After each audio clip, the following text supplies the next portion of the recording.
యేసు మా జీవితం ఎంతో ఆనందం. యేసుతో నా జీవితం ఎంతో మాధుర్యం. యేసుతో మా జీవితం ఎంతో ఆనందం. చూడండి, 2వ దినవృత్తాంతాల గ్రంథము 2వ దినవృత్తాంతాలు 20వ అధ్యాయము 2వ దినవృత్తాంతాల గ్రంథము 20వ అధ్యాయము 35 నుంచి 37 వరకు చదువుకుందాం. ఇది అయిన తరువాత యోధా రాజైన యెహోషాపాతు మిక్కిలి దుర్మార్గంగా ప్రవర్తించిన ఇశ్రాయేలు రాజైన అహజ్యాతో స్నేహము చేసెను. తార్షీషునకు పోదగినటువంటి వాడలను చేయింపవలెనని యెహోషాపాతు అతనితో స్నేహము చేయగా వారు ఎస్సోన్ గెబెరులో ఆ వాడలను చేయించిరి. అప్పుడు మారేషావాడును దోదావాహు కుమారుడునగు ఎలియజరు, నీవు అహజ్యాతో స్నేహము చేసుకొంటివి గనుక యెహోవా నీ పనులను భంగము చేయనని యెహోషాపాతు మీద ప్రవచనం ఒకటి చెప్పెను. ఆ వాడలు తార్షీషుకు వెళ్ళజాలకుండా బద్దలైపోయెను. చిన్న మాట ప్రార్థన చేద్దాం. పరిశుద్ధుడా పరమ తండ్రి, నీ మహాకృపతో మమ్మల్ని ఈ దినం నీ సన్నిధిలోకి నడిపించారు. నీకు మనసారా స్తుతి చెల్లిస్తున్నాం. చేరి వచ్చిన నీ బిడ్డలందరినీ బట్టి నీకు వందనాలు ప్రభువా. ఈ సమయంలో ప్రభువా, ఈ చదవబడిన లేఖన వచనాన్ని మీరు దీవించి మాతో కూడా మీరు మాట్లాడండి. మీరు మాట్లాడి మా హృదయాలకు కావలసిన సందేశాన్ని అనుగ్రహించి మమ్మల్ని తృప్తిపరిచి పంపించమని యేసయ్య నామమున అడుగుచున్నాం మా పరమ తండ్రి. ఆమేన్, ఆమేన్. ప్రియులారా, ఈ 2వ దినవృత్తాంతాల గ్రంథము గత వారంలో యెహోషాపాతు యొక్క తప్పిదాన్ని గురించి 2 తప్పిదాలు చేశాడు అని చెప్పాను. మొదటి తప్పిదం ఏంటి? అహాబుతో బియ్యం అందడం, అహాబుతో స్నేహం చేసి యుద్ధానికి వెళ్ళి అతనికి సహాయపడటం. సాధారణంగా యెహోషాపాతు విజయాన్నే మనం మాట్లాడుకుంటాం ఎక్కువ. కానీ దేవుని వాక్యాన్ని చూసినప్పుడు ఇది అయిన తరువాత అనే వచనం ద్వారా 20వ అధ్యాయం మొదటి వచనంలో ఆ మొదటి పదాన్ని మనం చూస్తే దానికి ఉన్నటువంటి వెనుక ఏం జరిగిందో మనం చూసినట్లయితే అర్థమవుతుంది విషయం. ఏంటి ఈ విషయం అంటే, ఈ 2వ దినవృత్తాంతాల గ్రంథం 19వ అధ్యాయము 2వ వచనంలో ప్రియులారా, దీర్ఘదర్శి హనానీ కుమారుడుగు యెహూ అతను ఎదుర్కొని పోయి యెహోషాపాతు రాజుకు ఈ ప్రకటన చేశాడు. ఈ ప్రకటన చేసినప్పుడు ప్రియులారా, అతడు బాగానే ఉన్నాడు. నీవు భక్తిహీనులకు సహాయం చేసి యెహోవా శత్రువులకు స్నేహితుడు వైతివి కదా, అందువలన యెహోవా సన్నిధి నుండి కోపము నీ మీదికి వచ్చును అని ఈ మాట మనం చదివాం. ఇది కారణం. ఈ యుద్ధానికి కారణం ఏంటంటే ఇది. దేవుడు ప్రేమ కలిగిన దేవుడే, కానీ కొన్నిసార్లు ఆయన కోపం కూడా వస్తుంది అని చెప్పాను. ఎంతమంది గుర్తుంది? దేవునికి స్తోత్రం చెప్పండి. కోపం వస్తున్నప్పుడు మనం ఏం చేయాలి? కోపం వచ్చినప్పుడు ఏం చేయాలి? మనం ఆయన్ని బతిమాలుకోవాలి. ఆయన్ని మనం మళ్ళీ తిరిగి క్షమాపణ వేడుకోవాలి. మీకు అర్థమవుతుందా? దేవుడు ఎవరిని త్రోసివేయడు. ఆయన క్షమిస్తాడో మళ్ళీ తిరిగి ప్రియులారా నూతనమైనటువంటి కృపను అనుగ్రహిస్తాడు. ఈరోజు మీరు ఆలోచన చేస్తే కీర్తనలో 130లో ఆ వచనాల్లో ఈ మాటలు ఉంటాయి. మీకు అర్థమవుతుందా? కాబట్టి కోపపడతాడు దేవుడు, కానీ అలాగనే ఆ కోపం మాత్రం అలాగే ఉంచుకోడు. ఆ కోపాన్ని మనం అర్థం చేసుకోవాలి. ఇప్పుడు తండ్రికి కోపం వస్తుంది పిల్లలను బట్టి, ఏదైనా మాటికి కోపం రాదు. తప్పు చేస్తే, తప్పు మాట్లాడినా, ఏదైనా చేయకూడదు చేసినా, వెళ్ళకూడని చోటుకి వెళ్ళినా, చెప్పిన మాట చెప్పినట్టు వినకపోయినా కోపం వస్తుంది. అంతేనా కదా? మీరు తల్లిదండ్రులు ఇక్కడ ఎంతమంది ఉన్నారో దేవునికి స్తోత్రం చెప్పండి.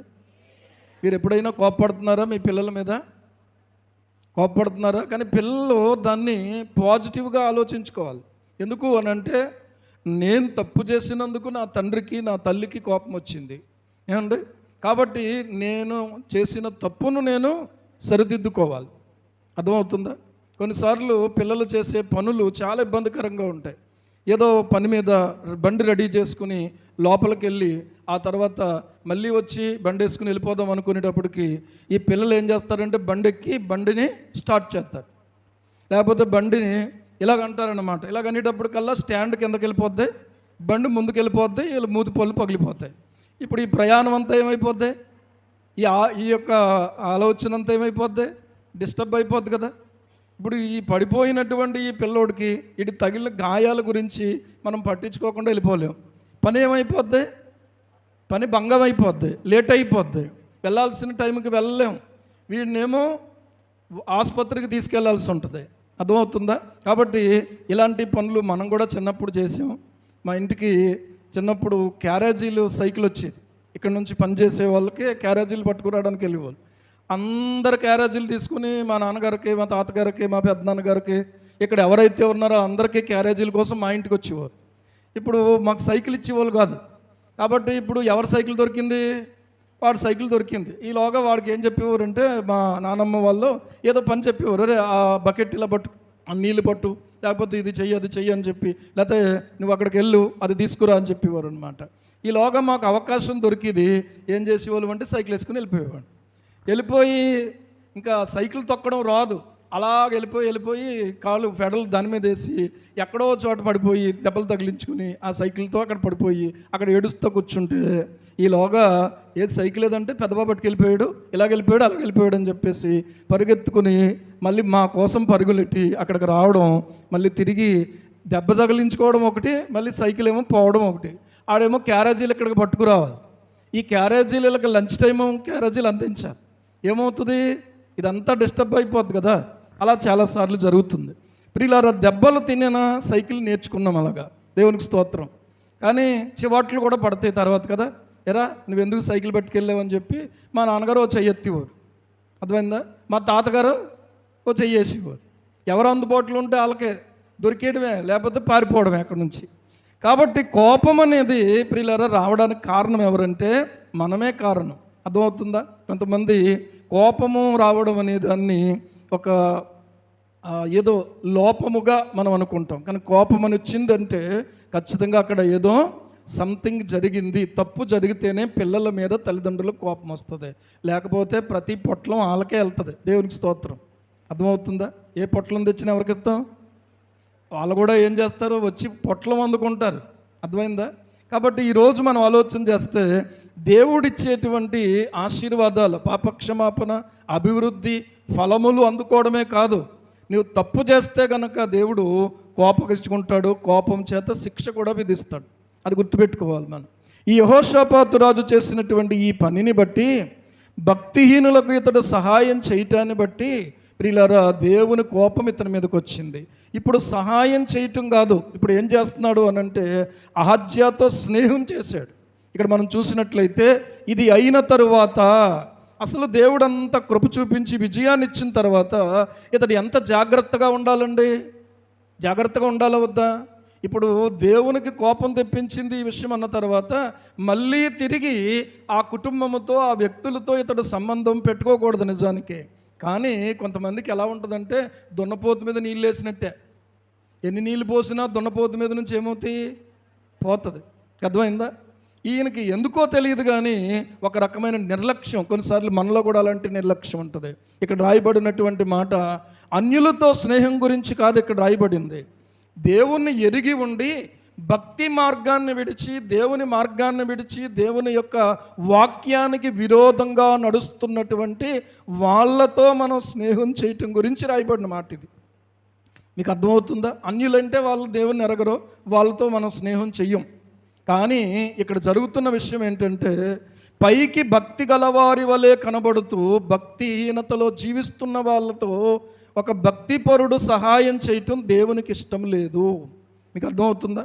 కొన్నిసార్లు నేను కూడా అనుకున్నాను, ఈ భక్తిహీనులు భక్తిపరులు అనేటువంటి ఈ మాటనే కొన్నిసార్లు అన్యులు అయినటువంటి వాళ్ళతో మనం పోల్చుకుంటాం. కానీ అది కాదు. దేవుణ్ణి ఎరగనటువంటి వాళ్ళని దేవుడు వేరుపరిచేసాడు. లోకములో నుంచి అక్కడి నుంచి మనల్ని వేరుపరిచి ఇక్కడికి తీసుకొచ్చాడు.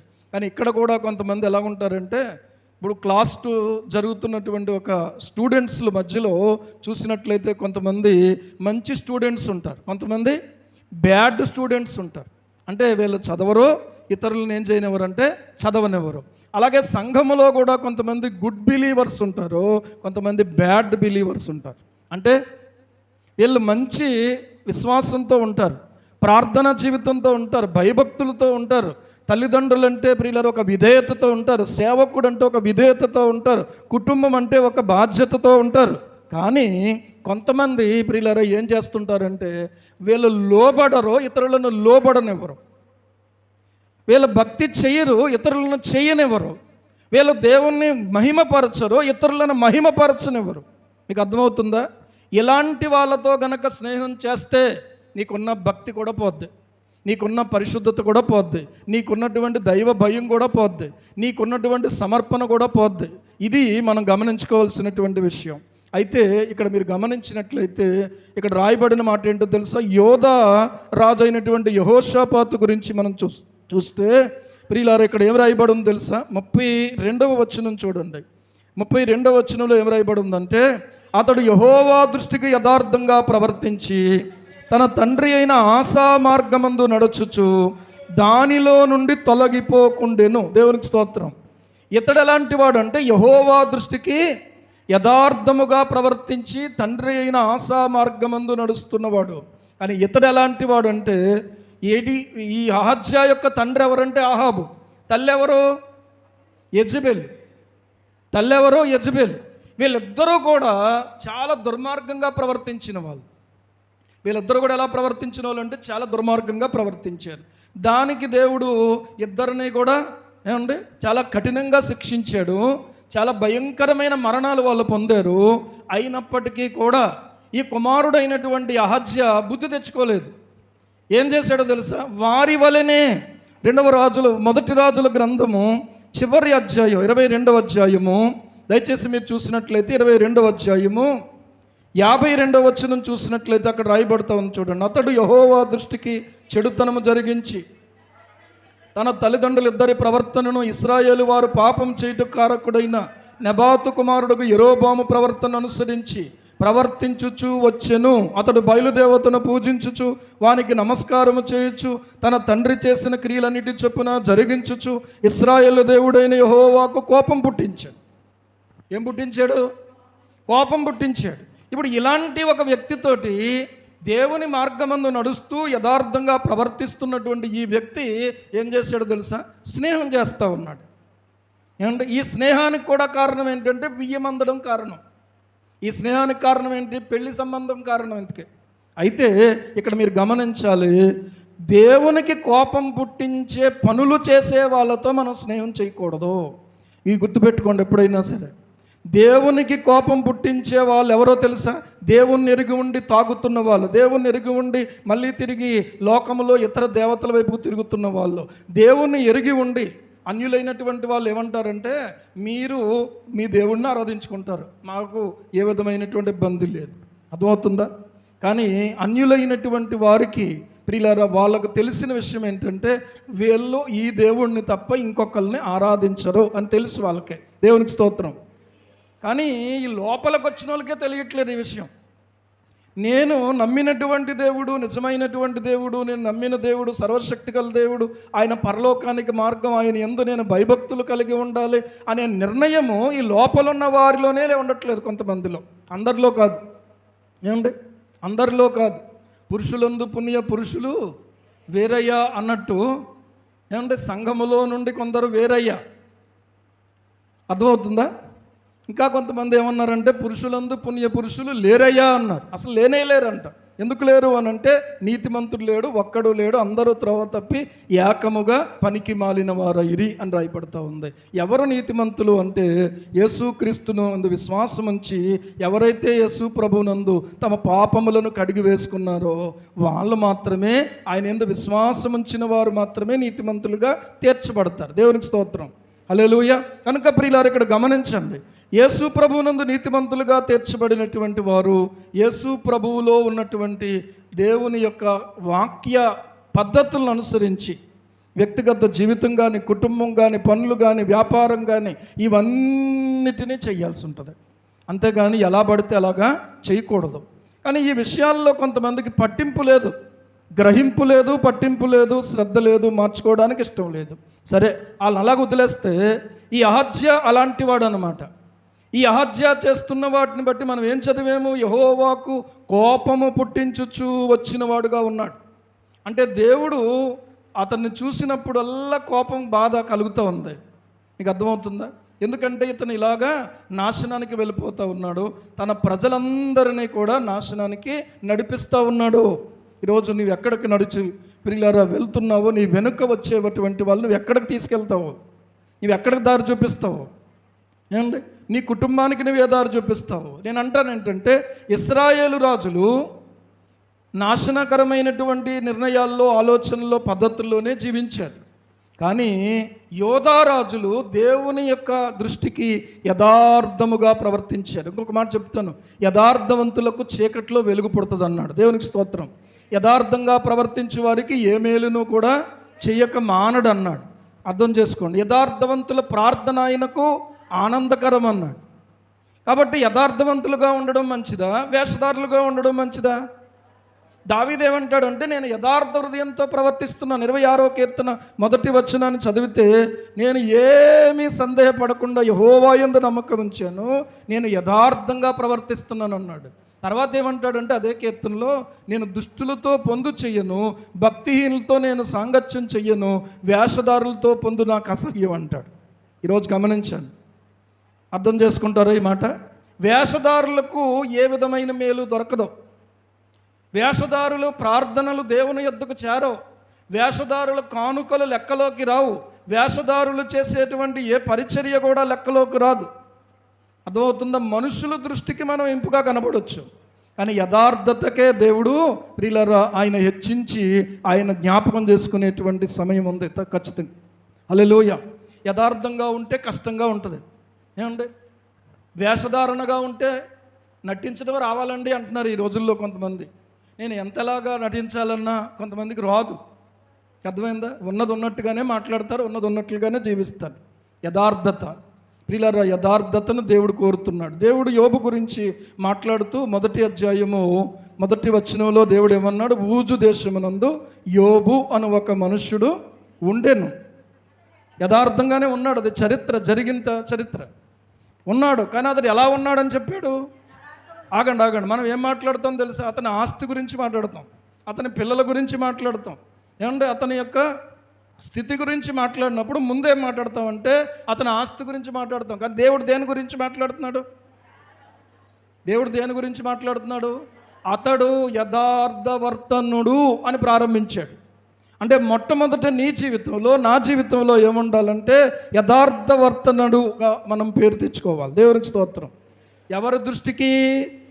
ఇక్కడ మంచి మాట ఉంది చూసారా? యెహోషాపాతు గురించి ఏమన్నాడు? అతడు యెహోవా దృష్టికి యథార్థముగా ప్రవర్తించాడు. చప్పట్లు కొట్టి దేవునికి స్తోత్రం చెప్పుదాం. మీకు అర్థమైందా? యోబు అతడు యథార్థవర్తనుడు అని ప్రారంభించాడు కనుక నీ జీవితంలో నీకేమున్నా లేకపోయినా, నీకు ఆస్తిపాస్తులు ముఖ్యం కాదు, అందం ముఖ్యం కాదు, ఉద్యోగం ముఖ్యం కాదు, ఇవి ఏదో కూలీ నాలి చేసుకుని ఏదో ప్రియులారా నీ జీవితంలో నువ్వు యథార్థవంతుడుగా జీవించే వ్యక్తివి కావాలి. ఉద్యోగస్తులు కూడా యథార్థవంతులుగా ఉన్నారు. దానియేలు ఉన్నాడు, ఉద్యోగస్తుడే కదా? దానియేలు ఎవరు? ప్రధానమంత్రి. కానీ అతడు దేవుని విషయమందు కానీ మనుషుల విషయమందు కానీ ఎక్కడ ఏ నేరమైనా ఏ తప్పైనా కూడా కనుగొందామంటే కనుగొనలేకపోయారంట. అలాంటి వాడు దానియేలు. హల్లెలూయా. దావీదు గురించి కూడా దేవుడు ఏమన్నాడు తెలుసా? ఇతడు యథార్థ హృదయుడు అని దేవుడు సాక్ష్యం చెప్పాడు. అర్థమవుతుందా? కీర్తనల గ్రంథంలో మనం చూసినట్లయితే ప్రియులారా, కీర్తనల గ్రంథంలో మనము 78వ కీర్తన అనుకుంటా చివరి వచనంలో ఆ మాట ఉంటుంది. 78, 72, 78, 72 వెర్స్. అతడు యథార్థ హృదయుడై వారిని పాలించెను, కార్యముల యందు నేర్పరి అయి వారిని నడిపించను. కనుక యథార్థత అనేది చాలా ప్రాముఖ్యమైనటువంటి విషయము. ప్రియులారా, ఎవరిని గురించి దేవుడు మాట్లాడుతున్నా యథార్థత గురించి దేవుడు మాట్లాడుతూ ఉన్నాడు. కనుక ఈ విషయాన్ని గమనించండి. ఇప్పుడు ఈ యథార్థవంతుడు వెళ్ళి ఎవరితో స్నేహం చేస్తున్నాడు? దేవునికి కోపం పుట్టించే ఒక భక్తిహీనుడితో స్నేహం చేస్తున్నాడు. వాడికి దేవుని భయం లేదు, ఆయనకి దేవుడు అంటే లెక్కలేదు. అంతైనా రాజుగారు కదా, కొంచెం గౌరవిద్దాం. ఓకే, ఏం చేద్దాం? గౌరవిద్దాం. ఏమంటే రాజైన అహజ్య అని ఉంది కదా. ఈ యొక్క పరిస్థితిని మనం గమనించినట్లయితే దేవునికి కోపం పుట్టిస్తూ ఉన్నాడు. ఇలాంటి వాళ్ళతో స్నేహం చేస్తే ఏం జరుగుతుందో నీకు తెలియడం కోసమే దేవుడు ఈ మాట రాయించాడు. ఈలోగా వీళ్ళిద్దరూ ఒక ఒప్పందానికి వచ్చారు. తర్షీషుకు ఓడలను తయారు చేయించి ఏం చేద్దామంటే ఆ దేశానికి, ఒక దేశం ఉంది, ఆ దేశానికి పంపించి బంగారాన్ని తీసుకొచ్చే ఒక మంచి ప్రాజెక్ట్ చేసుకున్నారు వాళ్ళు. ఏం ప్రాజెక్ట్ మీకు అర్థమవుతుందా? ఏంటిది? ఒక ప్రాజెక్ట్. ఓడలు తయారు చేయించుకోవాలి. ఈ ఓడలను ప్రియులారా తీసుకుని వెళ్ళి ఓఫీరు దేశం అనే దేశానికి వెళ్ళి అక్కడ నుంచి బంగారాన్ని తీసుకుని రావాలి అని చెప్పి. అయితే ఇక్కడ మీరు ఈ విషయం గమనించండి. తయారు చేసారండి ఓడలు. ఇప్పుడు ఓడలు ఏమైనాయి? బంగారం తేవడానికి బయలుదేరినాయి. ఈ యెహోషాపాతు ఓడలు, అహజ్యా యొక్క ఓడలు బయలుదేరినాయి. ఈలోగా ఒక ప్రియులారా ఒక దైవజనుడు వచ్చాడు. అతడు దోదావాహు కుమారుడు. ఇతని పేరు ఏంటంటే ఎలీయెజరు. ఎవరు చెప్పండి అందరూ? దోదావాహు అనేటువంటి పదానికి అర్థం ఏంటంటే దేవుని ప్రేమ. మీకు అర్థమవుతుందా? ఒకవేళ ఇతను ఒక మాయలో పడి లేకపోతే ఒక మోమాటానికి పోయి ఇతడు కానీ ఒకవేళ ప్రియులారా ఈ ప్రయత్నాన్ని చేస్తున్నప్పుడు దేవుడు ప్రేమించి ఈ ఎలీయెజర్ను యెహోషాపాతు దగ్గరికి పంపించి ఏమన్నాడో తెలుసా? యెహోవా నీ పనులను భంగము చెయ్యును, ఎందుకంటే నీవు అహజ్యాతో స్నేహం చేసుకుంటేవి గనుక. వెంటనే ఏం చేయాలి? ఈయన ఆ ఓడల యొక్క ప్రయాణాన్ని ఆపాలి, లేకపోతే అతనితో ఉన్న ఒప్పందాన్ని రద్దు చేసుకోవాలి. నీ దారిని నువ్వు వెళ్ళు, నా దారిని నేను వెళ్తానని అనాలి. కానీ ఇక్కడ ఏం జరిగిందో తెలుసా? ఇలా చెప్పి ఆ దైవజనుడు వెళ్ళిపోయాడు. మనం కూడా వాక్యమే వెళ్ళిపోతాం. వెళ్ళిపోయిన తర్వాత మన ఇష్టమే జరిగించుకుంటాం. మీకు అర్థమైందా? అయితే ఇక్కడ జరిగిన విషయం ఏంటంటే విన్న తర్వాత ప్రియులారా జాగ్రత్త పడకుండా ఓడలను పంపించేశాడు. పంపించేస్తే ఏం జరిగిందంటే ఏం పర్లేదు వెళ్ళిపోతాయి, మళ్ళీ తిరిగి బంగారం తెచ్చేస్తాయి అనుకున్నాడు. అయితే పనులు భంగము చేయునని దేవుడు వాక్యం ద్వారా దేవుడు తెలియచేసాడు కదా, వాక్కు ద్వారా.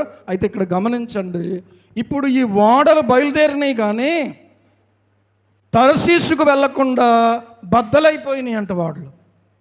చూసారా? దేవుని మాట ఖచ్చితంగా నెరవేరిందా నెరవేరలేదా? భంగమైపోయినాయి. ఎలా భంగమైనవి అని అంటే ఈ వెళుతున్నటువంటి ఓడలు ఏమైపోయినాయి అంటే బద్దలైపోయినాయి. దీనికి కారణం ఎవరు? యెహోషాపాతా దేవుడా? యెహోషాపాతా దేవుడా? మీరు చెప్పాలి. మీరు చెప్తే పంపించేస్తాను. ఇంకా టైం చాలా దగ్గరికి వచ్చింది, పంపించేస్తాను. చెప్పండి. ఇంటర్వ్యూలు ఇచ్చేస్తాను, వెళ్ళిపోతురు. కానీ యెహోషాపాతా దేవుడా ఈ నష్టానికి కారణం?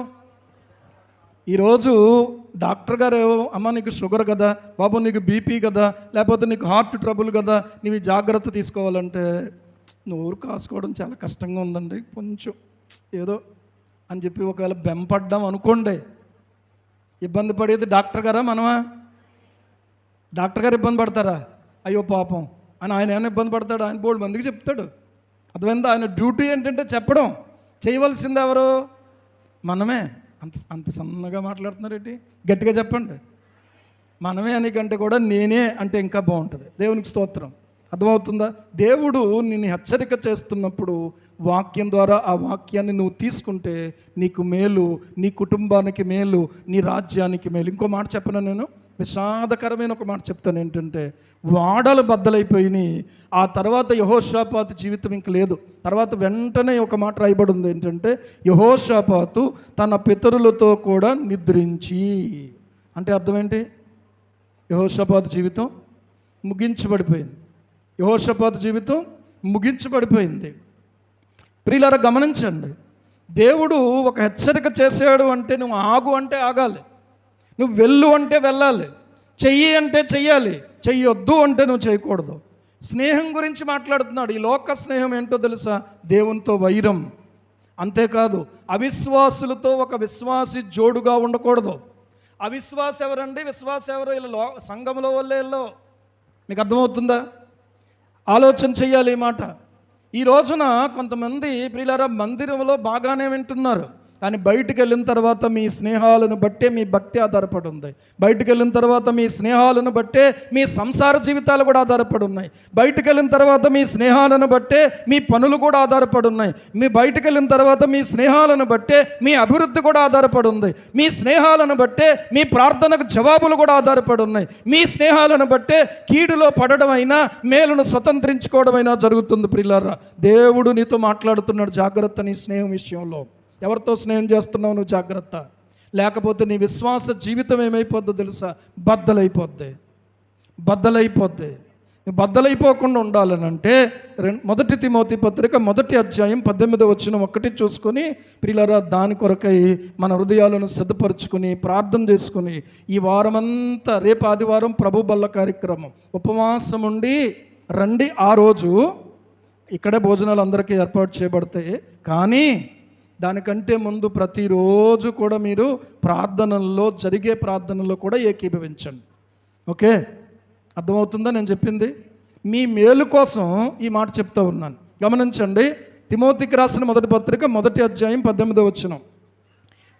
నా కుమారుడైన తిమోతి, నీవు విశ్వాసమును మంచి మనస్సాక్షియు కలిగిన వాడవై ఏం చెయ్యి? నిన్ను గూర్చి ముందుగా చెప్పబడిన ప్రవచనముల చొప్పున ఈ మంచి పోరాటము పోరాడవలెనని వాటిని బట్టి ఈ ఆజ్ఞను నీకు అప్పగించుచున్నాను. 19 చదువుదాం. అట్టి మనస్సాక్షిని కొందరు త్రోసివేసి విశ్వాస విషయమై వాడబద్దలైపోయిన వారి వలె చెడి ఉన్నారు. చూసుకోండి ఈ విషయంలో. ఏంటి వాళ్ళు ఏం చేశారు? తప్పు ఏం చేశారు అంటే మనస్సాక్షిని వాళ్ళు త్రోసేసారంట. ఈరోజు కూడా వాక్యం వింటున్నటువంటి బిడ్డలారా, నేను మీకు చెప్పేది ఏంటో తెలుసా? నీ మనస్సాక్షిని నువ్వు త్రోసేస్తే నువ్వు చెడిపోతావు. నీ విశ్వాస జీవితం అనే వాడ బద్దలైపోద్ది. మీకు అర్థమవుతుందా? అపవాది క్రీస్తుని ఏం చేయలేడు, కానీ క్రీస్తులో ఉన్నటువంటి నిన్ను మాత్రము ఏమండి ఇబ్బంది పెట్టగలడు. నిన్ను మాత్రము ఏమండి చెదరగొట్టగలడు. నీ కుటుంబాన్ని మాత్రము చెదరగొట్టగలడు. కానీ దానికి నువ్వే కారణం సుమా, దేవుడు కారణం కాదు. అపవాదికి నువ్వేమివ్వద్దు, చోటు ఇవ్వద్దు. చోటు ఇచ్చావా చేస్తాడు వాడు. అది దొంగ ఎందుకు వస్తాడండి? దోచుకోవడానికి వస్తాడు. హంతకుడు ఎందుకు వస్తాడంటే హత్య చేయడానికి వస్తాడు. వాడికి చోటు ఇస్తున్నాం మనం. రక్షకుడు ఎందుకు వస్తాడు? రక్షించడానికి, నిన్ను తప్పించడానికి, నిన్ను కాపాడుకోవడానికి వస్తాడు. దేవునికి స్తోత్రం కలుగును గాక. ఇశ్రాయేలును కాపాడువాడు కునుకడు, నిద్రపోడు. అందుకనే ఆ అబ్బాయి ట్రాన్స్ఫార్మ్ మీద పడిపోతే అక్కడ కరెంటు ప్రియులారా ఏమాత్రము ఏ వైరు తగిలినా కూడా స్పాట్ డెడ్ అయిపోయి ఉండేవాడు. ఖచ్చితంగా నేను చెప్తున్నా. ఈ రోజున ఆ ఇంటిలో ప్రియులారా ఈ సంతోషం ఉందంటే, సమాధానం ఉందంటే వాళ్ళు ఇల్లు కట్టుకుంటున్నారు. ఇప్పుడు మీకు తెలుసు కదా. కానీ ఈ యొక్క పరిస్థితుల్లో ప్రియులారా జరగరానిది జరిగి ఉంటే నిజంగా ఈరోజు ఎంత బాధపడి ఉండేవాళ్ళం కదా. కానీ దేవుడు ఏం చేశాడు? ఇశ్రాయేలును కాపాడువాడు కునుకడు, నిద్రపోడు. హల్లెలూయా. నిన్ను కాపాడేవాడు కునుకడు, నిద్రపోడు. కానీ నువ్వు కూడా ఏం చేయంటే ఆయన వైపు చూడాలి, ఆయన మీద ఆధారపడాలి, ఆయన దృష్టికి యథార్థంగా ప్రవర్తించాలి. ఆయన దృష్టికి నువ్వు యథార్థంగా ప్రవర్తించగలిగితే ప్రియులారా నీకు మంచి భవిష్యత్తు ఆయన అనుగ్రహిస్తాడు. నిన్ను విడువడు, నిన్ను ఎడబాయుడు. ఈరోజు నువ్వు ఎవరితో స్నేహం చేస్తున్నావు, ఎందుకు స్నేహం చేస్తున్నావు, ఏమి ఆశించి స్నేహం చేస్తున్నావు? కొంతమంది స్నేహితులతో బాగా సంప్రదింపులు చేస్తారు. ఏమనో తెలుసా? ఇదిగో నేను ఈవేళ బాప్తిసం తీసుకుంటున్నాను అంటే వాళ్ళు ఏమంటారంటే కొంతమంది, ఎరా మేము ఎప్పటి నుంచే వెళ్తున్నాం, నీకేటి బాప్తిసం, అప్పుడే కంగారేటి? ఎవరు చెప్పారు? అమ్మ చెప్పిందా? నాన్న చెప్పాడా? ఫ్రెండ్ ప్రశ్నిస్తూ ఉన్నాడు. అవును నిజమే కదా. అవును అప్పుడే కంగారు ఎందుకు? ఏమండి అప్పుడే కంగారు ఎందుకా? నువ్వు ఎప్పుడు నీ జీవితం ఈ లోకాన్ని విడిచిపెడతావో తెలియదు. ఏమండి నీ హృదయం యేసయ్యకి ఇచ్చావు. ఇక నువ్వు ఆలస్యం చేయకుండా నమ్మి బాప్తిసం పొంది సంఘములోకి చేర్చబడమే నీకు మంచిది. దేవునికి స్తోత్రం. అంతవరకు కూడా నీవు లోకములోనే ఉన్నావు, క్రీస్తులో లేవు.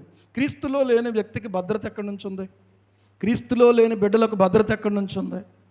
క్రీస్తుతో సంబంధం లేని వ్యక్తికి భద్రత లేదు. అపవాది ఉన్న వాళ్ళనే మింగేయాలని చూస్తున్నాడు. అసలు ఇంకా అక్కడ ఉన్న వాళ్ళు మింగడానికి ఇంక పెద్ద కష్టమే ఉంది. మీకు అర్థమవుతుందా? కాబట్టి మెలకువ కలిగి ఆలోచించుకోవాలి. ఈరోజు ఆలోచన చేస్తే ఒకళ్ళని సంఘంలోకి చేర్చుకుంటే మాకేమీ రాదు, వస్తుందా? రాదు. ఇది వ్యక్తిగతంగా ఆలోచించుకొని నిర్ణయించుకొని ప్రభువునందు ప్రియులారా సంఘములోనికి క్రీస్తులోనికి చేరిపోవడమే మంచిది. దేవునికి మహిమ కలుగునుగా. బయట ఉండకూడదు. బయట ఉన్నావా నీకు భద్రత ఉండదు. ఈరోజు యవనస్తులారా గమనించండి, మీకున్నటువంటి పనిపాట్లు కంటే యథార్థ జీవితం ముఖ్యం. దేవునికి స్తోత్రం. ఈరోజు యవనస్తులైన పిల్లలు చాలా కష్టపడుతూ ఉన్నారు, కానీ తల్లిదండ్రుల దగ్గర చెప్పేది ఒకటి, వాళ్ళు చేసేది ఒకటిగా ఉంటే అది యథార్థత అవ్వదు సుమా. సేవకుడి దగ్గర చెప్పేది ఒకటి, మీరు చేసేది ఒకటైతే అది యథార్థత అవ్వదు సుమా. యథార్థతను మీరు విడిచిపెడితే మీకు ఏ విధమైన క్షేమం ఉండదు, ఏ విధమైన మేలు ఉండదు, ఏ విధమైన లాభం ఉండదు. అప్పటికి ఏదో మేనేజ్ చేయొచ్చు అంతే. ఎవరిని? తల్లిని, తండ్రిని, సేవకుల్ని, సేవకురాల్ని మమ్మల్ని మేనేజ్ చేయొచ్చు అంతే తప్ప దేవుణ్ణి మేనేజ్ చేయలేవు. దేవుణ్ణి మేనేజ్ చేయగలవా? ఇప్పుడు చూడండి, యెహోషాపాతు యొక్క ఓడలు ఏమండి వెళ్ళజాలకుండా తర్షీషుకు వెళ్ళి బంగారం తేవలసినటువంటి ఓడలు మధ్యలోనే బద్దలైపోయినాయి. ఈ రోజున బంగారము అనబడినటువంటి వేల కొలది వెండి బంగారు నాణేల కంటే విలువైనటువంటి వాక్యాన్ని, ప్రియులారా, విలువైనటువంటి ఆత్మీయ లోతైనటువంటి సంగతులను నువ్వు స్వతంత్రించుకోకుండా ఈ స్నేహాలు అడ్డుకుంటున్నాయనే విషయాన్ని పరిశుద్ధాత్మ దేవుడు తెలియచేస్తూ ఉన్నాడు. నీవు లోతుకు వెళ్ళాలంటే, నీవు ప్రభువు యొక్క వాక్యాన్ని ఇంకా లోతుగా తెలుసుకోవాలనంటే నువ్వు భక్తిహీనులతో స్నేహం చేయకూడదు, భక్తిహీనులతో నువ్వు తిరగకూడదు, భక్తిహీనులతో నువ్వు సమయాన్ని గడపకూడదు. నువ్వు ఎవరితో గడపాలంటే పవిత్ర హృదయం కలిగి ప్రార్థన చేసే వారితోనే నువ్వు గడపాలి. దేవునికి స్తోత్రం. హల్లెలూయా, హల్లెలూయా. మేము అలా గడుపుతామన్న వాళ్ళు దేవునికి స్తోత్రం చెప్పండి. యథార్థమేనా? ఏమో యథార్థమండి అన్నవాళ్ళు దేవునికి స్తోత్రం చెప్పండి. మీరు అలా ఉంటే దేవుడు మీ పనులు సఫలం చేస్తాడు, దేవుడు మీ పనులు ఫలింప చేస్తాడు, దేవుడు మీ ప్రార్థనలు సఫలం చేస్తాడు. ప్రార్థనలన్నీ యెహోవా సఫలపరచునుగాక అని రాయబడతా ఉంది. ఎన్ని? కొన్నా అన్నా అన్నీ. దీనికి ఒకటే సూత్రం. యెహోషాపాతు ప్రియులారా జీవితం ముందు పెట్టాడు దేవుడు. యెహోషాపాతు యొక్క జీవితాన్ని మనకు హెచ్చరికగా చూపిస్తూ ఉన్నాడు. నేను అంటాను ఏంటంటే, యథార్థంగా ప్రవర్తించినటువంటి వాడు, కానీ మోమాటానికి వెళ్ళాడు. ఏమండి? మోమాటానికి వెళ్ళాడు. ఈరోజు మోమాటంతో మన యొక్క వ్యక్తిగత జీవితం పాడు చేసుకోవద్దాం, జాగ్రత్త పడదాం, ప్రార్థన చేసుకుందాం. ప్రభువు రాకడ సమీపంగా ఉంది ప్రియులారా. ప్రభువు ఆయన వచ్చినప్పుడు బోర శబ్దం వినగానే నీవు నేను ఏమవ్వాలో తెలుసా? మార్పునంది అక్షయమైన దేహాలు, మహిమ దేహాలు ధరించుకొని ఆయన యొద్దకు మనం ఎగిరిపోవాలి. కడపటి బూరా మ్రోగగనే కనురెప్ప పాటున మారుదువా. కడపటి బూరా మ్రోగగనే కనురెప్ప పాటున మారుదువా. వడిగా మేఘాసీనుడవై నడి ఆకాశము పోగలవా. గొర్రె పిల్ల సంగమా, క్రీస్తురాజు సంగమా, గొర్రె పిల్ల సంగమా, క్రీస్తురాజు సంగమా. రారాజునెదుర్కొనగలవా, రారాజునెదుర్కొనగలవా. ఓ సంగమా సర్వంగమా, పరలోక రాజ్యపు ప్రతిబింబమా. యేసయ్యను ఎదుర్కొనగా నీతిని అలంకరించి సిద్ధపడుమా. ఓ సంగమా వినుమా.